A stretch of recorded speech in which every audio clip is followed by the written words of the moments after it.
Care product কিনতে কিনতে হয়ে গেছে একেবারেই হাত খালি, তাহলে এই ভিডিওটা শুধু তোমাদেরই জন্য।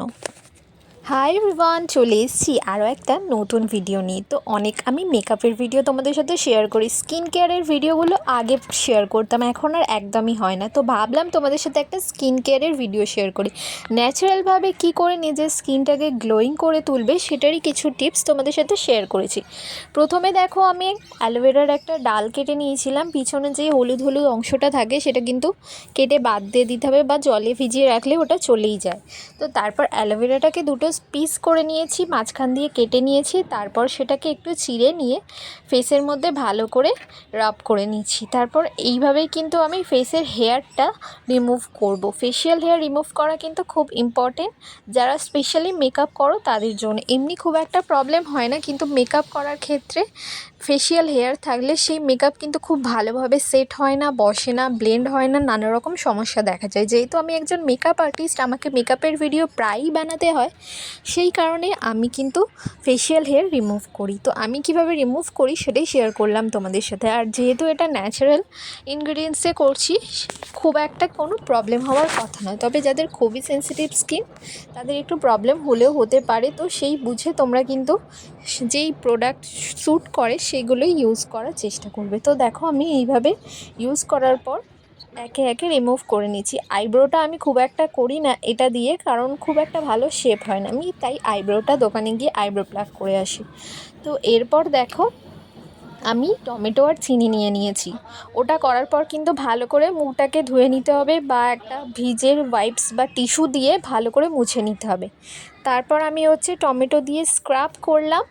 তো টমেটো দিয়ে স্ক্রাব করার পর, স্ক্রাব করার কিন্তু বেনিফিটস অনেক কিছুই আছে, যেটা তোমাদেরকে বলে দিচ্ছি একে একে। স্ক্রাব করলে কিন্তু ডেড স্কিন রিমুভ হয়, ফেসে একটা নতুন প্রাণোচ্ছল ত্বক ফিরে পাওয়া যায়। তো এখানে আমি দুইভাবে স্ক্রাব করেছি, একটা টমেটো আর চিনি দিয়ে, সেকেন্ড স্ক্রাবটা করেছি আমি চালের গুঁড়ো দিয়ে। তো এখানে আমি চালটাকে ভিজিয়ে রেখেছিলাম, তো পুরোপুরি গুঁড়ো ছিল না, একটু ভেজা ভেজা অবস্থায় ছিল, তাতেও কিন্তু স্ক্রাবটা ভীষণ ভালো হয়েছে। আর এই চালের গুঁড়ো দিয়ে স্ক্রাব করার ফল কিন্তু তোমরা একদম হাতে নাতেই পেয়ে যাবে, ভীষণ ভীষণ ভালোভাবে এটা কিন্তু কাজ করে। তো এটা স্ক্রাব করার পর আমার ফেসটা কিন্তু আগের থেকে অনেক বেশি সফট হয়ে গিয়েছিল। তো এই স্টেপগুলো কিন্তু আমি একদিনে কমপ্লিট করতে পারিনি, তাই আমার 2 দিন লেগেছে। তাই তোমরা দেখতে পাবে যে 2টো ড্রেস আছে। তো স্ক্রাব করার পর দেখো, স্কিনটা আগের থেকে অনেক বেশি ক্লিয়ার লাগছে। তো এখানে স্ক্রাব করতে করতে আমি কিছুটা লিপেও ইউজ করে নিয়েছিলাম, যাতে আমার লিপে যেই ডেড স্কিনগুলো আছে সেটা খুব ভালোভাবে রিমুভ হয়ে যায়। তো দেখো, লিপটাও অনেকটা সফট হয়ে গেছে। আর আমার নোজ এরিয়াতে অনেক ব্ল্যাক হেড, হোয়াইট হেড ছিল, যেগুলো একদমই ক্লিয়ার হয়ে গেছে। তারপর আমার সেকেন্ড দিনের সেকেন্ড স্টেপ। তো এখানে আমি টারমারিক পাউডার বা হলুদ গুঁড়ো নিয়ে নিয়েছি, সেটাকে আমি ভালো করে 1 চামচ নিয়েছিলাম। তোমরা চেষ্টা করো কস্তুরি হলুদ নেওয়ার, সেটা খুব ভালো স্কিনের জন্য। আমার কাছে নর্মাল যে রেগুলার হলুদ ছিল, আমি সেটাই নিয়েছি। তো এটাকে ভালো করে দেখো চারকোল করে নিচ্ছি, চাটুর মধ্যে নেড়ে নেড়ে ভালো করে এটাকে চারকোল করে নিচ্ছি। অনেকটা কফির মতো এটা পুড়ে যাওয়ার পর দেখতে হবে, যতটা আমি এখানে পুড়িয়েছি ঠিক ততটাই পোড়াবে, এর থেকে বেশি পোড়ানোর দরকার নেই।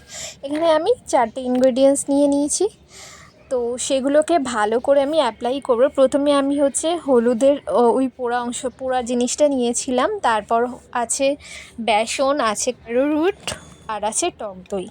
এই দেখো, ফার্স্ট স্টেপ আমি এর মধ্যে একটু টক দই নিয়ে নিলাম এই গুঁড়োটার মধ্যে, হলুদ গুঁড়োর সাথে। আর গন্ধটা কিন্তু একেবারে বেরিয়েছিল কফির মতো, আমার কফির সাবস্টিটিউট হিসেবে কিন্তু ভালোই কাজ করেছে জিনিসটা। এরপর দেখো, পুরো ফেসে এটা মেখে নিচ্ছি। তো মাখার পর তোমরা নিজেরাই বুঝতে পারবে যে স্কিনের কতটা পরিবর্তন হয়েছে। এটা কিন্তু হাতে নাতে ট্রাই না করলে তোমরা ভিডিও দেখে সেভাবে কিছুই বুঝতে পারবে না। ট্রাই করার পর কিন্তু আমাকে অবশ্যই কমেন্ট করো যে তোমাদের কেমন লেগেছে, আদৌ এটা কাজ করেছে নাকি করেনি। আমার কিন্তু বেশ ভালো কাজ করেছিল, তাই আমি ভাবলাম তোমাদের সাথে শেয়ার করি। তো এটা করার পর দেখো, আমি ফেসটাকে ক্লিন করে নিচ্ছি। ক্লিন করার পর কিন্তু অবশ্যই জল দিয়ে একবার ধুয়ে নেবে, না হলে কিন্তু অনেক আগের জিনিসগুলো ফেসের মধ্যে রয়ে যাবে, আর ভালোভাবে কিন্তু স্কিনটা ক্লিয়ার হবে না। তো ফার্স্ট ক্লিয়ারের পর দেখো, আমার স্কিনটা কিছুটা এরকম দেখতে লাগছে। এরপর আরও একটা স্টেপ আছে। এরপর আমি নিয়ে নিচ্ছি বেসন, আবার এখানে টক দই নিয়ে নিয়েছি। তোমরা চাইলে এখানে টক দইয়ের বদলে অ্যালোভেরা জেলও ইউজ করে নিতে পারো।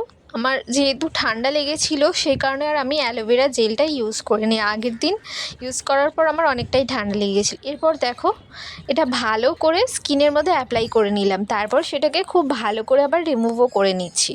তো বেসন আর দইয়ের কিন্তু গুণাগুণ অনেক, যেটা স্কিনটাকে পরিষ্কার করে, ভিতর থেকে ক্লিয়ার করে, স্কিনে কিন্তু একটা নতুন গ্লো আসে।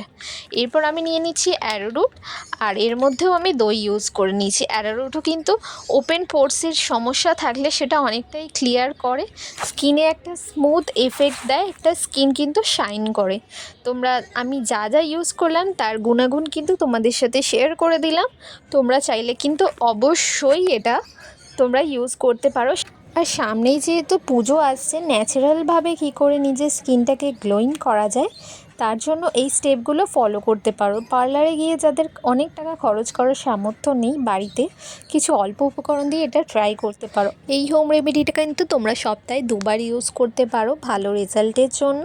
তোমরা নিজেরাই প্রমাণ পেয়ে যাবে যে তোমাদের ডেড স্কিন যেগুলো ছিল সেগুলো অনেকটাই রিমুভ হয়ে যাবে, সাথে সাথে তোমাদের বাইরে বেরোনোর ফলে যে ফেসটা ডাল হয়ে যায়, সান ট্যান পড়ে, সেটা কিন্তু অনেকটাই আগের থেকে ভালো হয়ে যাবে। তো দেখো আগের থেকে আমার স্কিনটা কিন্তু অনেকটাই গ্লো করছে। আর হ্যাঁ, পুরো প্রসেসটা হয়ে যাওয়ার পর কিন্তু একবার ফেস ওয়াশ দিয়ে ভালো করে মুখটাকে ধুয়ে নিতে হবে, তারপর টোনার আর ময়েশ্চারাইজার অবশ্যই অ্যাপ্লাই করতে হবে, যেটা আমি ভিডিওতে দেখানোর সুযোগ পাইনি।